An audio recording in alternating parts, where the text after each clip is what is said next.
At this point, I think I'd rather sit through a dozen mid-2010s Pocono races than be forced to watch another Bristol race like that.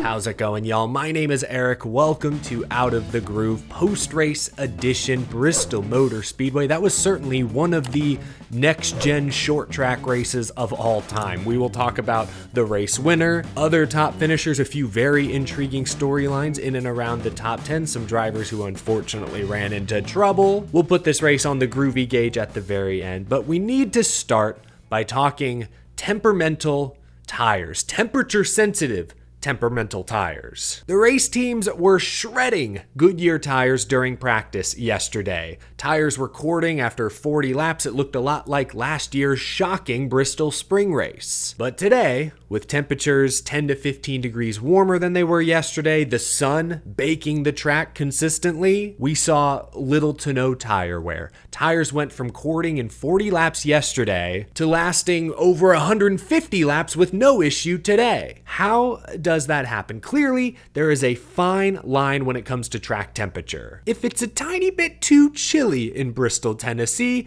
then no rubber gets put down and these tires erode quickly. But if it's a tiny bit warmer or the sun is out, then these tires are practically invincible. Very frustrating that for whatever reason, this car tire track combination is nearly impossible to predict. Coming into the weekend, I did not expect to see much tire wear. I expected this race to look a lot like last year's fall race, but Saturday spooked me and clearly spooked much of the garage. Suddenly I woke up this morning not sure what to expect. Sure enough, tires were durable, looked a lot like last fall's race, same guy out front for most of it, dominating, heading to victory lane.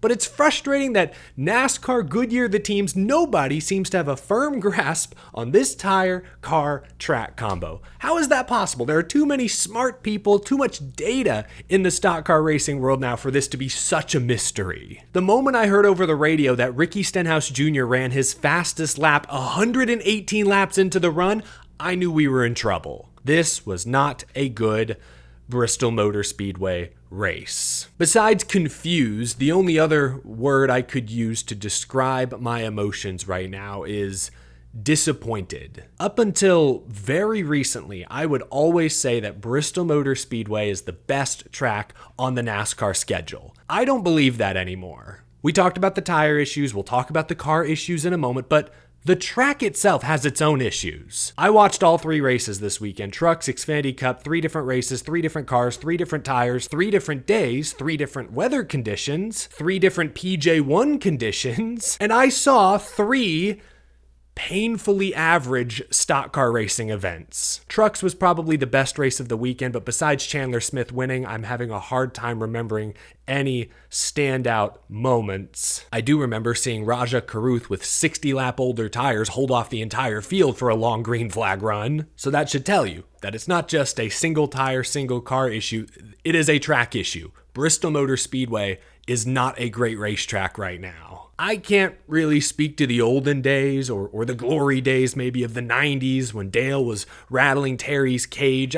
I've seen a lot of those races and replays, but I wasn't there to live through them in the moment. The early to mid 2000s were cool at Bristol, but ever since SMI added progressive banking to Bristol Motor Speedway back in the late 2000s? Then I know in like 2011 or 2012, they grounded up the outside lane even more. Ever since they messed with the banking, Bristol Motor Speedway has been temperamental itself. I talked about temperamental tires.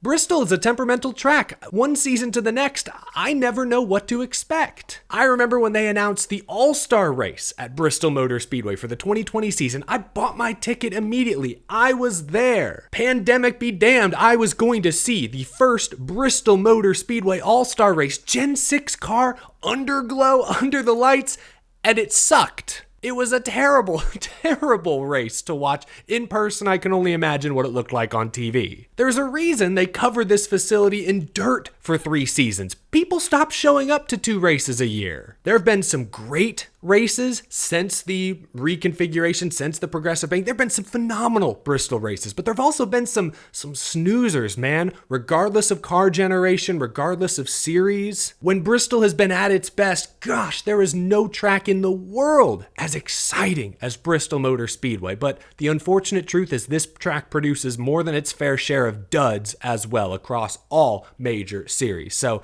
we have a tire issue, no doubt. A lack of understanding around why this tire combination acts the way it does.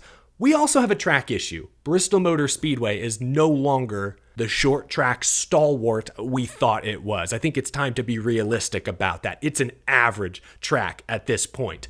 The car is, of course, an issue as well. The next-gen car just does not put on a good short track product. And the sad truth is, if you really want to fix it, I think the car needs to be fundamentally redesigned, and that's going to be expensive and time-consuming. Like, start with the wheels, not just the tire combo, but the wider tires, too much grip. The lack of horsepower, the lack of wheel spin. I don't think they shift at Bristol, but they shift at other short tracks. That's a crutch, less mistakes, less passing opportunities. The car is not good at short tracks. Goodyear's been able to bail them out at Martinsville the past few trips. The option tire at Richmond, at Phoenix made those races a little bit more interesting, but Goodyear couldn't bail them out today. Today we saw the next-gen car's shortcomings on full display. A lot of problems. I hate to open this video so negative. And I am going to move on because I think I've made most of the points I want to make. It's not a one thing issue. The tires, the car,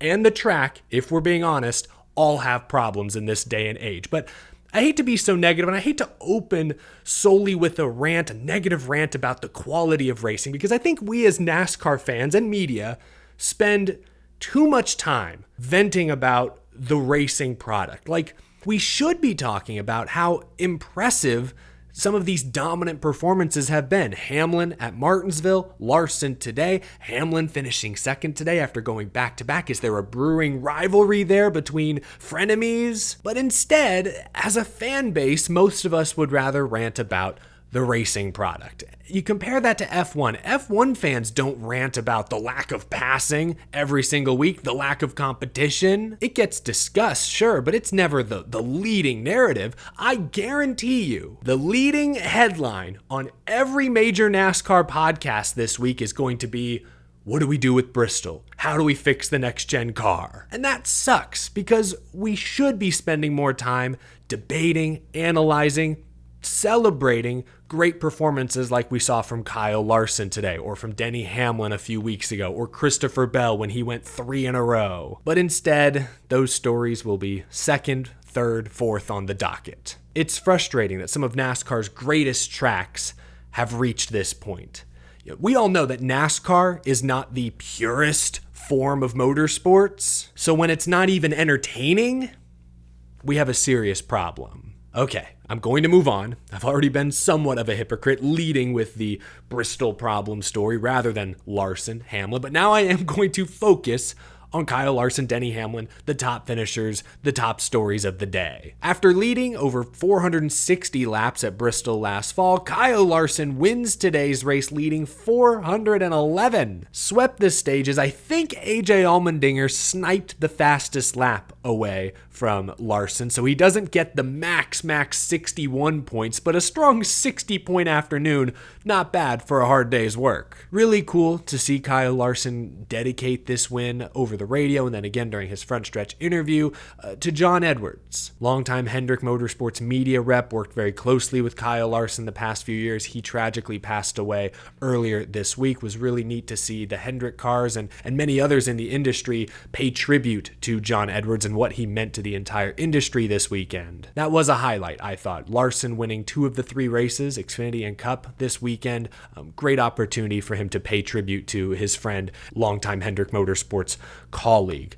As far as what happened on the racetrack, Larson hardly made a mistake all day. Pit crew, clean and green all day. This is what they do. When they dominate, it looks a lot like this. I kind of joked about it after Darlington, but Larson is feast or famine. He has as good a chance any weekend of dominating the race, leading over 400 laps like today, as he does crashing on lap 4 like he did at Darlington. You kind of just have to take the good with the bad, because the good that we saw today is tremendous, is outstanding, is great. Second win of the season for Larson. The Darlington disaster dropped Kyle to 6th in points. I believe now he is back to 4th. Everyone seemed to eat into William Byron's points lead a bit, Denny Hamlin included. That's my not so subtle segue into talking about the second place finisher. The only guy that was remotely close to Kyle Larson this afternoon seemed to be Denny Hamlin. The defending spring race winner, looking for his 3rd consecutive Cup Series victory, didn't quite get it, but another really strong points day. I was higher on Denny Hamlin this offseason than many were, but even I had concerns over the brand new Hamlin-Chris Gale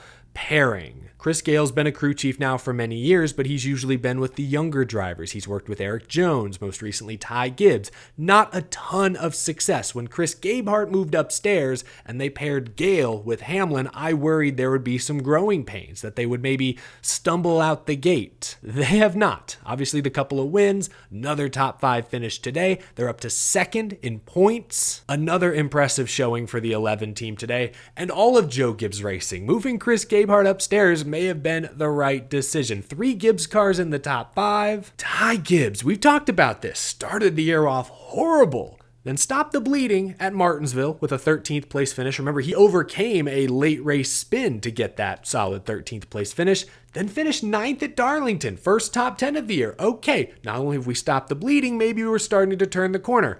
Ran top 5 most of the race today, finishes 3rd. Yeah, they are officially headed back in the right direction. Think about it. Darlington was the first race since they hired Cheddar Smith, former Stewart Haas car chief. Now he's the 54 car chief, experienced guy, championship guy. Not saying he deserves all the credit, but I don't think there's a ton of coincidence that the moment they hire Cheddar, they get their first 2 top 10s of the year, first top 5 this week. So Ty Gibbs looks pretty good. He's jumped from 30th to 20th in points in just 3 weeks. Really crazy how quickly things can turn around in the next gen era. Chase Briscoe gets, I believe, his 2nd top 5 finish since joining JGR. 3rd, I believe. I forgot about his Daytona top 5. Strong run for Briscoe, was in the top 10 most of the afternoon. I think they made a bad adjustment on Christopher Bell's car. He fell to 8th place, but still a solid result. All 4 JGR cars with top 10 finishes. Solid all-around performance for Team Toyota. As for the rest of Hendrick Motorsports, as usual, Larson, Byron, dependable. Win, 6th place for William Byron. Although Byron was kind of iffy today. He had to grind for 6th. I'm not sure he ran better than 6th all day. I think that was his best running position all day. But still, Larson, Byron, you can count on them. You can't always count on the 9 and the 48. Chase Elliott finishes 15th. He qualified in the teens, ran in the teens, finished in the teens. It's not great. And Alex Bowman, he did everything right. Won the pole, ran top 5, earned a bunch of stage points, but an engine failure sent the 48 car to the garage. This comes a week after Bowman slapped the outside wall at Darlington, bent a toe link, and finished multiple laps down. I need to double check that the points I'm looking at are up to date, but back-to-back finishes in the 30s have Alex Bowman now 10th in points, I believe. Remember, just a couple weeks ago, he was in the top 5. Top 3 was contending for the regular season points lead. 2 bad races, or 2 terrible finishes in a row have dropped this team considerably. He did earn stage points today. That cushions some of the blow. It's just wild to me that Hendrick could have one car dominate the race, lead over 400 laps, get the win, and not another car in the top 5.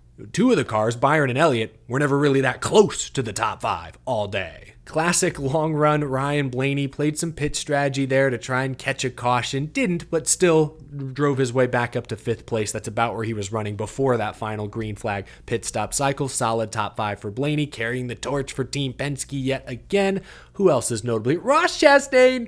Ross every single week. 6th at Martinsville, 7th at Darlington, 7th again today. Every week, he's right there in that 6th to 9th place range. Very nice, Ross Chastain, another consistent top 10. Wish I could say the same for the rest of Team Trackhouse. After a surprisingly good top 20 run at Darlington last week, Shane Van Gisbergen looked terrible once again. Qualified awful. I looked up at stage 1 at one point. He was running dead last and then wrecked while trying to pass Cody Ware. Got squeezed a little bit, but it has been a tough start to the year at the ovals for the older Cup Series rookie. When's the next road course? Is it Mexico City?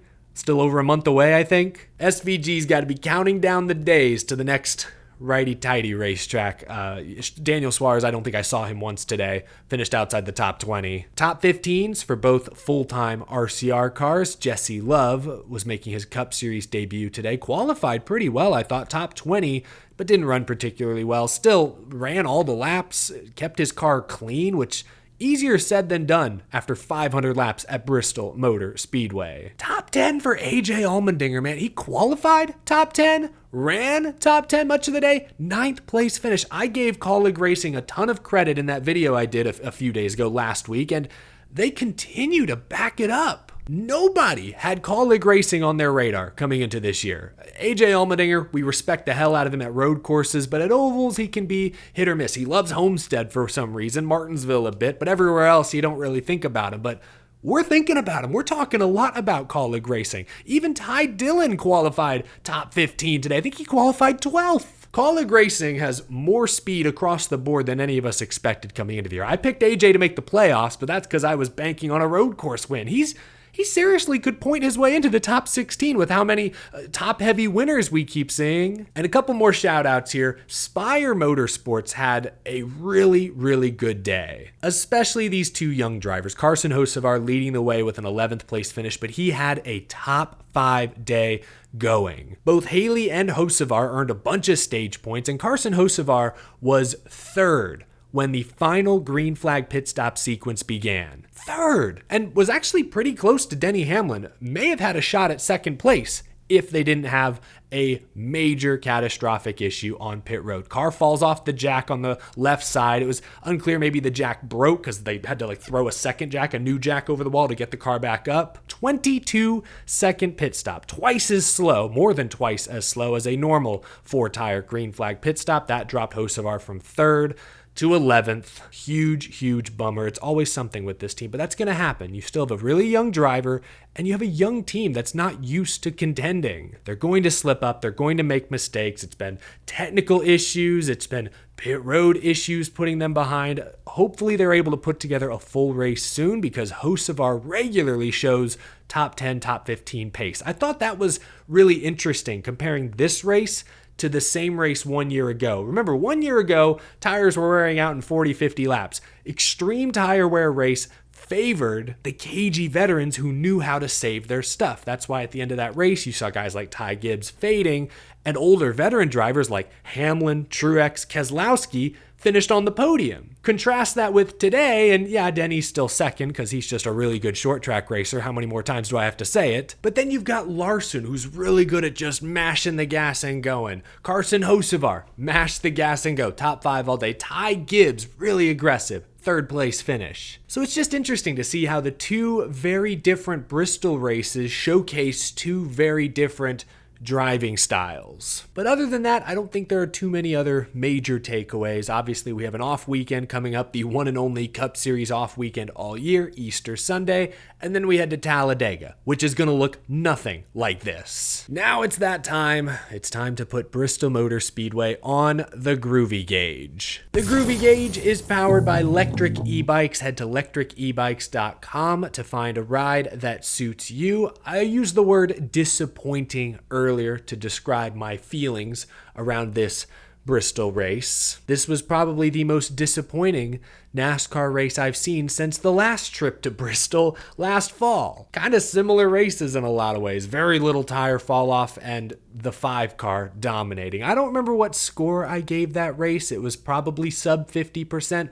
I'm going to go in the similar range with this one. 40% on the Groovy Gauge. I did not think this was a very entertaining race. It had some moments. I think in the second half there was a pretty decent battle between 2nd and 5th, but they were well behind Larson. And even though they were racing each other, they never made a lot of moves. I think it was Hamlin, Gibbs, Hocevar, Blaney. I think it was those 4 kind of in a line, changing lines to try and get clean air and but they'd get side by side some, but they never actually completed a pass. I think Hocevar eventually was able to work his way by Gibbs, but it took 80 laps. So it was good, but not good.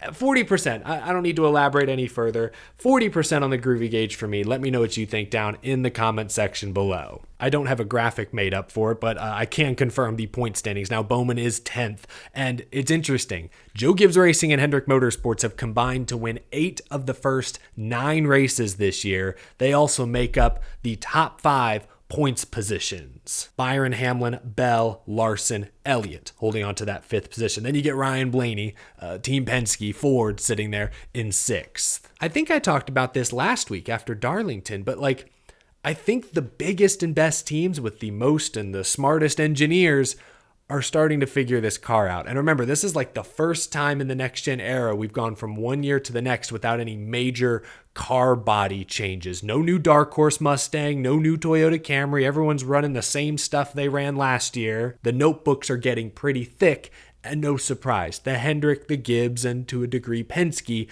have figured it out and are maybe beginning to pull away from the pack. I mean, Kyle Larson dominated today's race. Last week, William Byron dominated until that final long green flag run. Before that, Denny Hamlin dominated at Martinsville. I'm trying to remember Homestead now. I don't recall that being domination, but that's 3 races in a row now. Utter domination. One car, one driver from the Hendrick or Gibbs camp have pulled away, separated themselves from the pack. We haven't seen that kind of domination so consistently in the next gen era. So it's something to watch, not at Talladega this coming weekend or 2 weekends from now, but whenever they race at Kansas or Charlotte for the 600, for example. It's something to watch. That's going to do it for this episode, folks. Even if you didn't like the race, I hope you consider leaving a like on this video and subscribe for more NASCAR rumors, news, race reactions, and more every day, every week. Need to check how my fantasy lineup did after today. Did I have Bowman? I think I did. Oh no. I really hope I didn't just waste an Alex Bowman week. Anyway, thanks for watching, folks. Have a great rest of your Sunday. I'll talk to you again soon.